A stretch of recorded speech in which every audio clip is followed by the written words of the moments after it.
잠언 14장 18절입니다. 어리석은 자는 어리석음으로 기업을 삼아도 슬기로운 자는 지식으로 면류관을 삼느니라. 아멘. 오늘 본문에서는 어리석은 자는 미련을 기업으로 받는다 라고 이야기하고 있습니다. 여기서 기업은 상속받는 유산을 말하죠. 노력의 결과로 얻는 것이 아니라 물려받게 되는 몫을 이야기하고 있어요. 어리석은 사람이 노력을 해서 얻은 것이 미련함이 아니라 그에게는 그 미련함이 물려받기로 되어져 있다라는 것입니다. 우리가 경제학 쪽에서 가난의 대물림에 대한 이야기를 할 때에 가난의 대물림은 단순히 그 자녀들이 부모로부터 돈을 받지 못해서 얻게 되는 것을 이야기하는 것이 아니라 공부를 할 수 없는 그 환경과 머리, 부모의 삶을 대하는 태도를 통해서 그 자녀들은 가난했던 자녀들, 가정의 자녀들은 잘 살고 싶어도 어떻게 해야지 잘 살 수 있는지를 몰라 가난하게 될 수밖에 없다라는 것이 가난의 대물림입니다. 오늘 나오는 어리석은 사람들은 이스라엘 안에서 하나님을 믿지 않는 자들을 부모 삼아 그들의 자녀로서의 삶을 사는 자들의 모습을 빗댄 거예요. 그러니까 하나님을 경건하게 믿고 따르는 사람들을 부모 삼아 롤모델 삼아 살아가는 것이 아니라 이스라엘 안에서도 하나님을 믿지 않으며 세상의 법칙을 따라가는 사람들의 모습을 빗댄 것입니다. 교회 안에서도 마찬가지예요. 하나님의 뜻이 아닌 이 세상의 법칙을 따라 살아야 한다라는 것을 부모의 말씀으로 받아 살아가는 그러한 사람들을 우리는 생각해 봐야 된다라는 것이죠. 이들은 회개하지 않는 습관, 고집스러운 자기의 확신, 하나님 없어도 충분히 잘 살 수 있다라는 그 태도, 이것이 그들에게 있어서 축적된 유산이 되어져 버린 것입니다. 결국 그들은 자신의 부모를 따라 선택한 삶을 살았기 때문에 그 부모의 것을 상속받게 된다라는 것이 오늘 본문이에요. 반면에 슬기로운 자는 지식으로 면류관을 삼는다라고 이야기합니다. 부자들이 돈을 버는 방법에 대해서 물어보면요, 돈을 쫓는 것이 아닌 돈이 나를 쫓게 만들어야 한다라는 것을 이야기하고요. 관계를 참 잘하는, 인간관계를 잘하는 사람들도 관계에 얽매이는 것이 아닌 것이 관계를 잘하는 비법이다라고 가르쳐요. 그런데 그것들이 다 의도된 것이 아니에요. 난 부자 되기 위해서 돈을 무시해야지, 인간관계 잘하기 위해서 관계를 무시해야지라는 것이 아닙니다.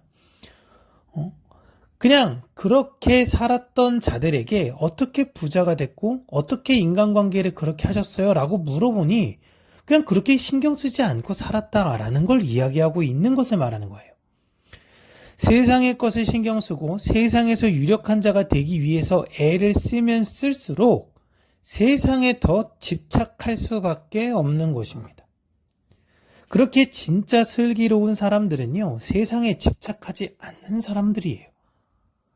본문은 그런 슬기로운 사람들을 빗대요. 하나님을 경외하는 사람들은 세상에 집착하지 않고 사는 것이 더 유익하다라는 것을 안다는 것입니다.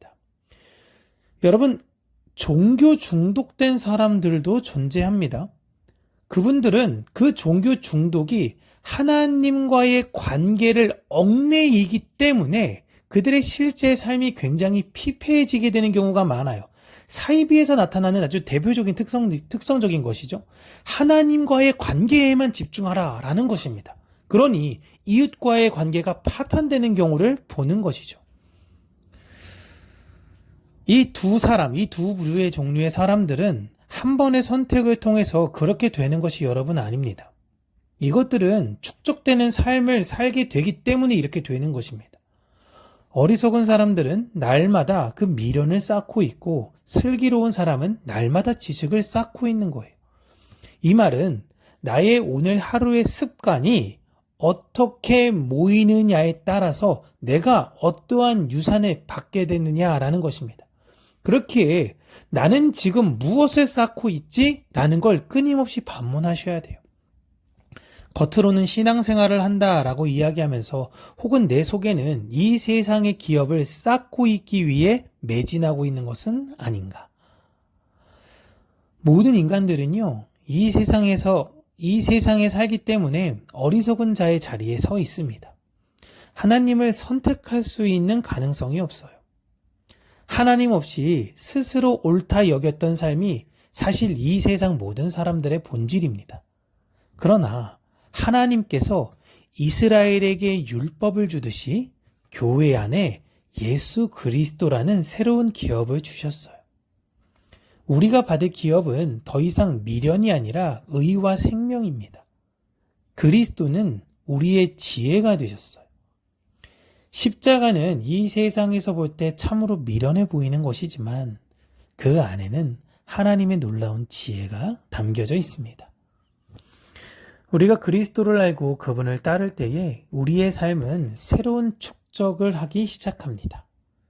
은혜 위에 은혜가 쌓이게 되고요. 순종 위에 순종이 더하여지는 것입니다. 그렇게 우리는 내일 예수를 쌓는 것이 아니라 오늘 예수를 쌓으셔야 하는 거예요. 우리는 지금도 무언가를 상속받고 있고 동시에 무언가를 쌓고 있는 삶을 살고 있습니다. 하나님을 경외하는 마음이 우리 안에 깊어질수록 우리는 미련을 끊어내고 지식을 쌓게 돼요. 오늘 하루의 나의 선택과 결정이 내일의 기업이 되는 것입니다. 미련을 기업으로 받는 것이 아니라 하나님을 아는 지식으로 영광의 관을 쓰는 저와 여러분, 우리 평강교회 모든 분들이 되시기를 주님의 이름으로 축복합니다.